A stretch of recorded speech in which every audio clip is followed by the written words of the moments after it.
Good morning, everybody. Kristine Varkony in the NBC4 Streaming Center, joined by NBC4 Sports Director Jerod Smalley. Lots of people waking up to the news.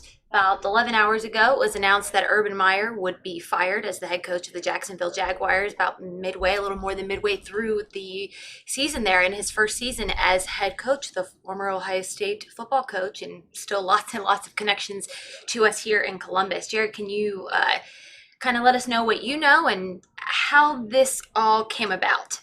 The story that came out last night on the kicker Josh Lambo, prior kicker for the Jaguars, and what he alleged, I thought in that moment, there's no way he survives this. Talking about what Urban's season has been like on and off the field, I just kept thinking like there's this is it. Like there's nothing else they need at this point to even fire for cause. And legally, we don't even know if that's what they're going to do yet. I would presume that's going to be the case, but I just read that story last night and looking at it, and I'm like, Urban disputes it, and he did so in the Tampa Bay Times print article. Disputed that it was it went down the way that he said it did. He said he had people who believed his side of the story, but I didn't think that even mattered at that point. I just thought there was so much going on there, so much smoke about the interaction between he and players and staff members, notwithstanding their 2-11 record on the field and notwithstanding what happened off the field this year here in Columbus. Adding all that together, I just didn't know how it could be sustained, and it wasn't. Yeah, definitely something that makes you wonder, had they been having a winning season, would any of this have mattered? I think that probably people love to say winning cures all because it's kind of a fun expression. It kind of, trivializes, behavior and all. But you know what? In truth, that's really how it works sometimes. And if the Jaguars were 11-2 and, battling for first place in the AFC, there probably aren't stories coming out left and right about locker room discord because they're winning. But when you lack success and it's a room full of people who have had nothing but success, it just leads to stress and frustration and behavior that I think they all regret. And that's ugly. I mean, what has been described, again, you take everything with a bit of a grain of salt, understanding there's multiple sides to every story, and that's, everyone will have their say. But man, there was so much just ill will, I think, between Urban, his own staff members, the players, some players in particular, discussions about feuds and just stuff that was just bananas for a professional environment. I mean, that's the biggest thing. Kristine, there's adults. There's adults coaching adults. It's not the same as coaching an 18-year-old kid or a 16-year-old kid in high school. It's just not the same. It's a different dynamic. It requires adjustment. And it just went spectacularly wrong. I think you're kind of hitting the nail on the head here. And I'm just reading through the story that we have posted, which is from the Associated Press, which is, right down the middle, facts as they come. And their lead is Urban Meyer never fit the NFL. I think from a football standpoint, he probably would have been fine, but so much. Look, the NFL is designed for every team to be 8-8. The structure of the league is for every team to be average. And then obviously there are certain extraordinary players who take it to one end. And on the other end, there are organizations that have struggled for, going on decades to create rosters that could be good enough to be 500. And you know who those are. It comes down to managing people, more than anything. All the players in the league are good, all of them.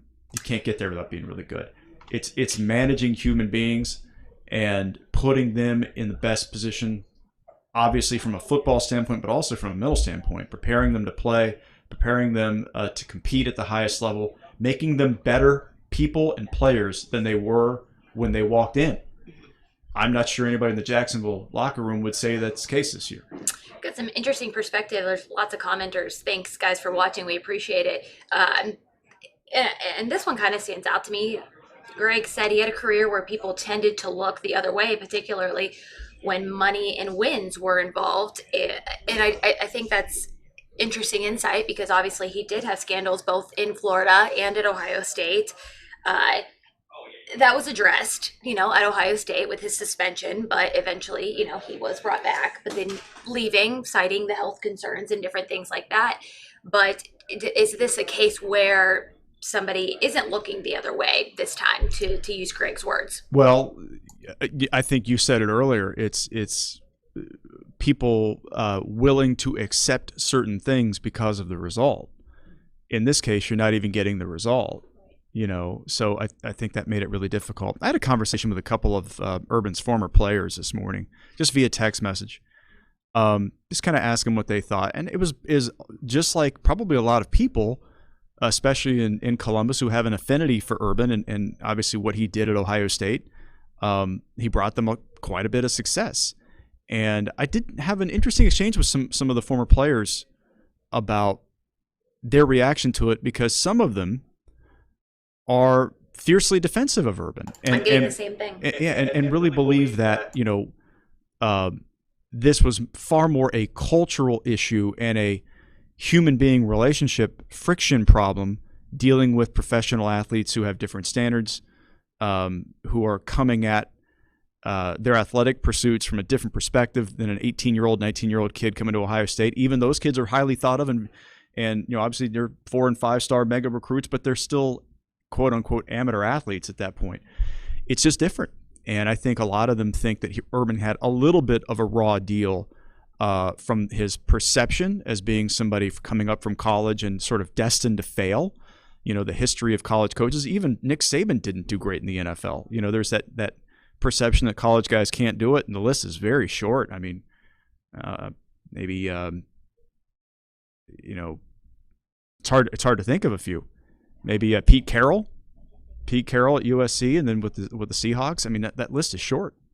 Yeah, something interesting, some more insight, kind of like you said, with the former players being decently, on Urban's side, after being coached by him and motivated by him, in what we know is Urban's fashion of, being rough on the guys, but saying, maybe that he was going to adapt next year, if he got a second chance at it, after maybe not seeing success this year. But obviously he's not going to be getting that chance. Yeah, I wonder, you're exactly right. That's not going to happen. There's not going to be a do-over in that regard. One of the other things I thought was interesting was last night when the story about Lambo hit the internet, frankly. Jerome Baker, who played linebacker at Ohio State under Urban, wrote on Twitter this very cryptic note about karma. Audrey and I had talked about that a few minutes ago. Yeah. And when I read that, I'm like, I know exactly what he's talking about, and I know exactly where he stands on this issue.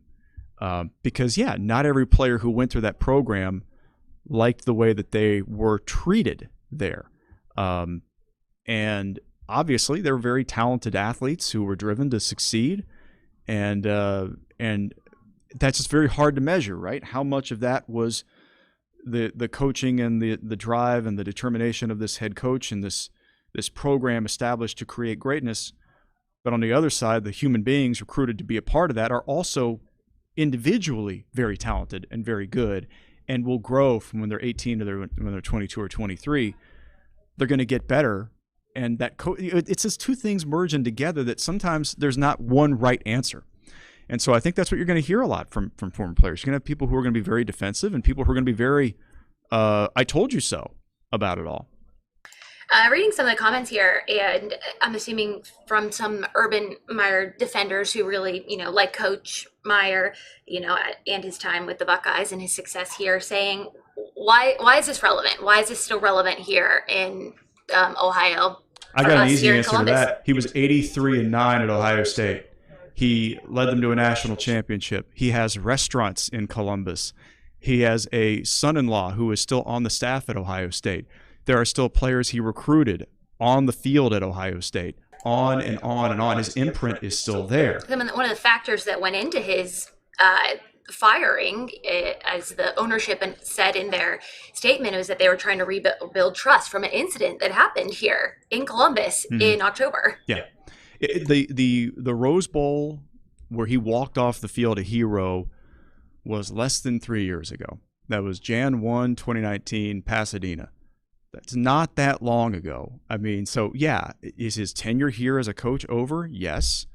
But it doesn't mean that the impact he had here and the influence on building what is currently still, many of those teachings that he brought to Ohio State are still in place, and they're probably going to stay in place. He was on the staff at the Ohio State University, as a assistant athletic director until he took this job in Jacksonville. I mean, the thing that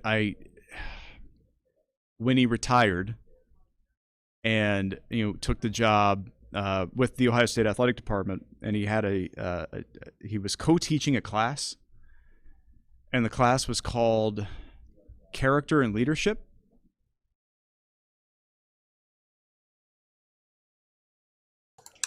That was a hot ticket class that was a class whenever I was a student at Ohio State. Yeah. It was a highly sought after class. Understood. Just interesting. All right, Jerod, what do you have coming up for us? I know you're going to be doing a lot. Well, weirdly enough, we're going to Ohio State in a few minutes, talk to some players. It's previously scheduled about the Rose Bowl and about, getting past the what happened in Ann Arbor and, turn around to play. But obviously there's some guys like Chris Olave and Garrett Wilson who have decisions to make on whether or not they're even going to play in this game, because they're going to be highly coveted NFL players in the draft process. And do you play in this game and risk injury?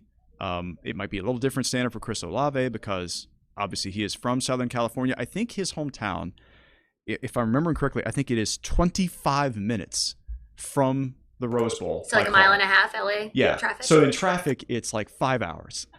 But he grew up very close to the Rose Bowl, and I would imagine that will be some influence on him to try to play the game. But that's not going to be the decision for everyone, obviously. Yeah. So we'll kind of get some insight on that as the program starts to build and build and build toward what should be a really, really strong 2022. It'll be a fun one. All right, I know you're going to talk to Coach Conley as well. Have you guys had any pre-discussions on it? Talking to Bill today. Bill, I'm so curious to hear what he thinks. Bill, Bill knows Urban very well, but Bill also knows coaching very well at all the levels. High school, college, where he was wildly successful as both an assistant and a head coach, by the way. And then in the NFL, it's just different. It is just a different animal. It suits a different personality. Culturally, it's different. And it doesn't mean one's better than the other or there's a style that's better, but ultimately you're talking about different people to get different results. And it's just a difficult skill for anybody coming from the collegiate level to move up and without any prior NFL experience, mind you, which was the case with Urban, to come in and develop those they're so young men, but they're adults, into a winning team, especially when you lacking some talent in some pretty key positions there. So, I just didn't think this was going to end any differently than it did. I'm surprised it ended this fast, but nothing about it is really all that surprising in terms of it didn't go great. What is surprising is, I think, what came out from this and the stories from the locker room, the stories of the interaction between he and the other staff members. Obviously, the off-field incident here, which was just mind-blowing. Like, you add all that stuff up, and you're like, well, yeah. bumpy. I think after that article came out yesterday, I think everybody kind of saw the writing on the wall with that one. Literally, it's like when is Shad Khan, the owner of the Jaguars, going to send the email? About an hour later. Yeah. If you had to guess, obviously all of the rumors of the positions that he would fill back in the college have been filled. USC's filled. Notre Dame is filled. Think he'll ever coach again, or do you think he'll go back to Fox? Well, what are your thoughts? You never say never. There's two things that I think are interesting about that. I think from a television standpoint, you remember how he was doing with Fox TV as the analyst there. He was crushing it. He was phenomenal on TV. Almost, you could not deny his ability as a television analyst. I thoroughly enjoyed watching it. Charisma, explained the game, I thought, at a very relatable level for the general audience. I thought he was sensational in that role. And he had the ability when the red light was on the camera to turn it on. And he was really good in that role. Because of the damage this has done to his reputation, I don't know that that door is open for him. Maybe it is, but I would be very surprised if it is, especially soon. From a coaching standpoint, I just think he's toxic at this point. You know, there's the results in the college level you cannot deny. Extraordinary. But on the other hand, you know, if you're an athletic director and you have to deal with, you know, all of the other elements of a university, and you're going to have a president asking questions, and you have, like, is it worth it? That's what it comes down to. How much are you going to invest in this, and is it really worth it? Because everywhere he has gone, you mentioned it, there have been issues. There's been success, but there has been issues. So I guess the question athletic directors have to ask is how bad you want to win. Yep. Is it worth it? All right, Jerod, thank you so much. We'll have Thank more you. coverage on this on NBCFry.com and on all of our evening shows, starting with First at 4 at 4 o'clock. Talk to you later, Jerod.